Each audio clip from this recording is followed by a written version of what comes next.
Cuando una empresa quiere dar por terminado el contrato de trabajo por una falta cometida por el trabajador, debe adelantar un debido proceso con el fin de respetar los derechos de ese trabajador.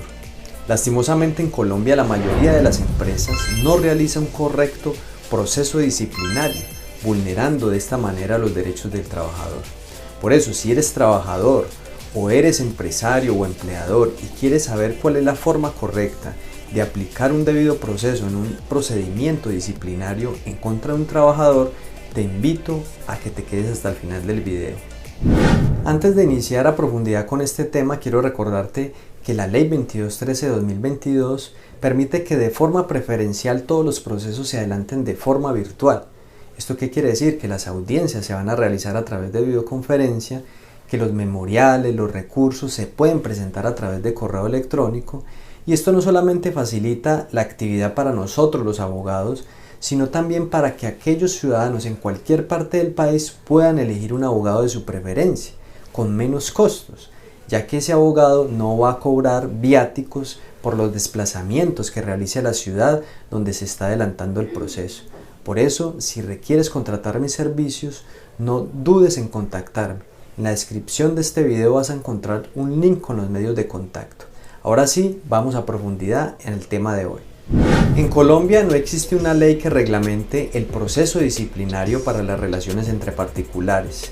Sin embargo, la Corte Constitucional desde el año 2014 ha sentado unos precedentes muy importantes en los cuales ha definido los parámetros mínimos que deben de tener en cuenta los empleadores al momento de aplicar una sanción por faltas que hayan cometido sus trabajadores.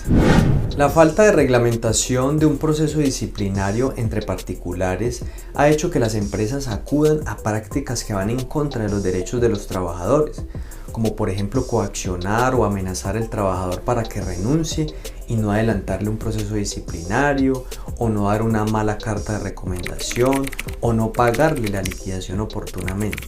Esto lo hacen muchas empresas o empleadores con el fin de evitarse realizar este procedimiento disciplinario, porque de esta manera se tienen que garantizar unos derechos del trabajador, como es el derecho al debido proceso y el derecho de defensa. Pero con este tipo de prácticas lo que hacen es lavarse las manos con el fin de terminar el contrato con la renuncia del trabajador y no reconocerle las indemnizaciones a que tiene derecho el trabajador. Como decía, la Corte Constitucional ha fijado unos parámetros importantes para que los empleadores puedan adelantar un proceso disciplinario de forma correcta que respete los derechos del trabajador, en especial el derecho fundamental al debido proceso y el derecho de defensa. Si no se hace de esta manera, como mínimo siguiendo estos parámetros que ha fijado la Corte Constitucional, será un procedimiento totalmente irregular y que el trabajador en un momento determinado puede demandar para que sea anulado y sea reintegrado y además le paguen las indemnizaciones a que tenga derecho. La Corte Constitucional definió estos parámetros mínimos, como decía, para garantizar el derecho fundamental al debido proceso y al derecho de defensa, y los he discriminado en 7 pasos aproximadamente. El primero de ellos es que debe existir previamente una comunicación formal de la apertura de la investigación. ¿Qué quiere decir esto? Que el trabajador debe conocer que se va a iniciar una investigación en su contra por una presunta falta disciplinaria. Y aquí hay que llamar la atención frente a este tipo de comunicaciones, porque en muchos casos los trabajadores reciben esa comunicación, pero el mismo día se adopta la decisión de la sanción o de darle por terminado el contrato de trabajo. Y en este caso el empleador o la empresa estaría cometiendo un error grave, porque la comunicación de la apertura de la investigación nunca se realizó. Debe existir una comunicación previa, como decía, donde el trabajador conozca que la empresa lo va a empezar a investigar por una presunta falta que él cometió en las actividades laborales que él está realizando. El segundo punto que hay que tener en cuenta para adelantar un proceso disciplinario a un trabajador es que se debe realizar una formulación de los cargos imputados, donde conste de manera clara y precisa las conductas, las faltas disciplinarias, los hechos que dan lugar a la comisión de esa conducta y, muy importante, la calificación de esas conductas como falta disciplinaria. ¿Qué quiere decir eso? Que el trabajador debe conocer cuáles son los hechos que están motivando esa investigación, qué fue lo que ocurrió y cuál es la falta que se está investigando o que se va a investigar para una posible sanción. En este punto es importante hacer énfasis en la calificación de la conducta como falta disciplinaria, que en otras palabras es que se debe respetar el principio de legalidad, que nos indica que no se puede sancionar a una persona por una falta que no está determinada previamente en ninguna parte. No se puede entonces sancionar a un trabajador, por ejemplo, en una falta que no está determinada ni en el Código Sustantivo del Trabajo, ni en el mismo contrato de trabajo o en su defecto en el reglamento interno de trabajo. Si se sanciona a un trabajador con una falta que no existe en ninguna de estas fuentes normativas, se estaría vulnerando el derecho al debido proceso de esa persona. De ahí la importancia de que las empresas o los empleadores utilicen el reglamento interno de trabajo para estructurar el proceso disciplinario que adelantarían en su empresa. Esto con el fin de que los trabajadores conozcan también cuál es el procedimiento disciplinario, cuáles son las etapas, cuáles conductas son consideradas como falta disciplinaria y su respectiva calificación, es decir, si es una conducta considerada como falta disciplinaria leve, grave o gravísima, y que también previamente puedan conocer las sanciones a las que están expuestos si cometen algún tipo de conducta que esté reglamentada o determinada en el reglamento interno como falta disciplinaria.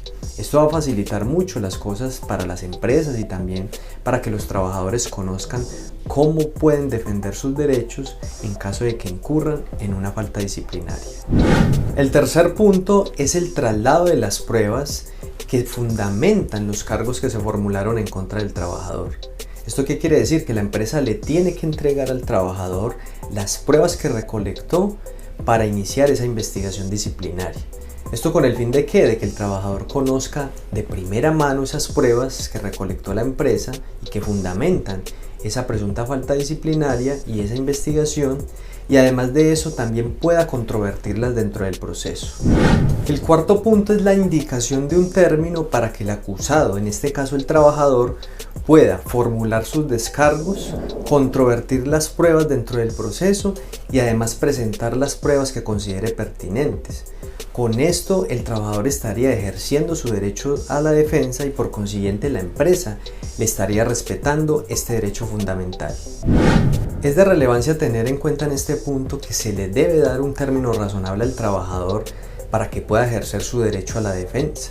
De esta manera él tenga tiempo para recolectar sus propias pruebas y poder presentar unos descargos debidamente motivados y fundamentados en las pruebas que pueda recolectar. No se puede entonces por parte de la empresa, por ejemplo en el día de hoy, notificarle de la apertura de la investigación y que los descargos se van a formular al día siguiente o a los 2 días siguientes. Debe existir un término razonable para darle la oportunidad al trabajador que pueda recolectar sus propias pruebas y además de esta manera ejercer su derecho a la defensa. El quinto punto es que debe existir un pronunciamiento definitivo por parte del empleador mediante un acto debidamente motivado y que sea congruente. ¿Qué quiere decir esto? Que la empresa no puede emitir un simple documento donde se notifique al trabajador que se sancionó con determinada sanción por una falta disciplinaria. En ese documento que se emita por parte de la empresa se debe motivar específicamente qué llevó al empleador a tomar esa decisión, es decir, cuáles fueron los hechos que se investigaron, qué pruebas se recolectaron, cuál fue el valor probatorio de cada una de esas pruebas y qué se probó dentro del proceso. Si no se hace de esta manera, se estaría vulnerando el derecho al debido proceso. El sexto punto es la imposición de una sanción proporcional al hecho que la motivó. Es decir, que no se puede aplicar, por ejemplo, una sanción grave a una falta que se considera leve, como por ejemplo el trabajador que llega tarde a su trabajo o que tiene una mala presentación personal. Ese tipo de conductas eventualmente o en principio se pueden considerar como una falta leve y en tanto entonces no podría hablarse de una terminación del contrato de trabajo, sino de una amonestación escrita, por ejemplo.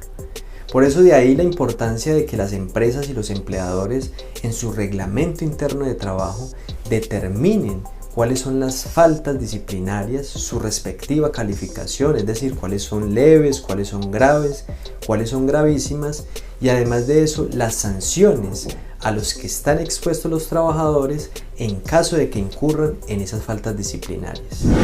En este punto hay que tener en cuenta que la imposición de esa sanción se debe de dar dentro de un término razonable, y aquí se analizan dos momentos específicos: el momento en que el empleador o la empresa tuvo conocimiento de la comisión de esa conducta y el momento en el cual se impone esa sanción.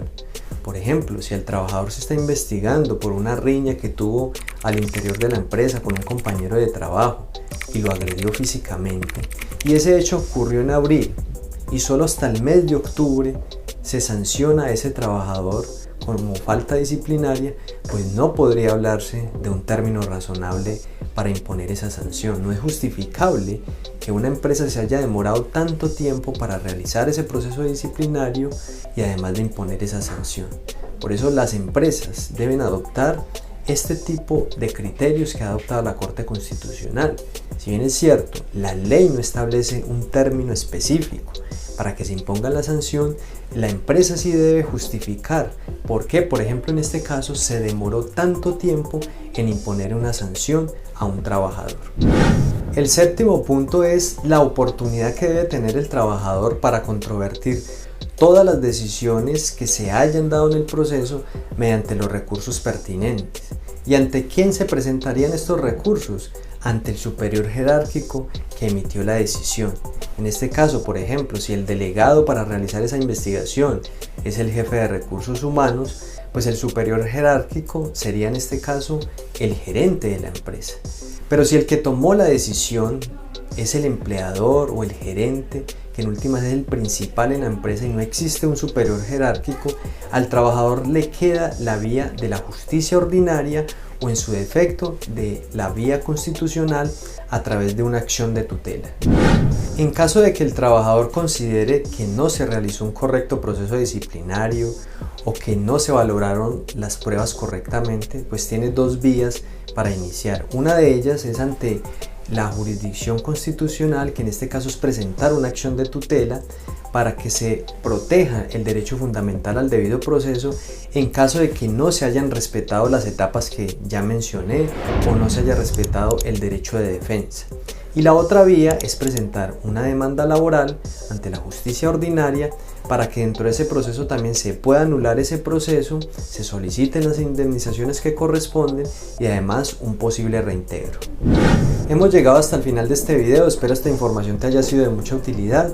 Te recuerdo que mi nombre es Julián Londoño, soy abogado en la ciudad de Medellín y presto asesorías a nivel nacional a través de llamada o de videollamada o de forma presencial en el área metropolitana del Valle de Aburrá. Si requieres contratar mis servicios, en la descripción de este video vas a encontrar un link con los medios de contacto. Nos vemos hasta una próxima oportunidad.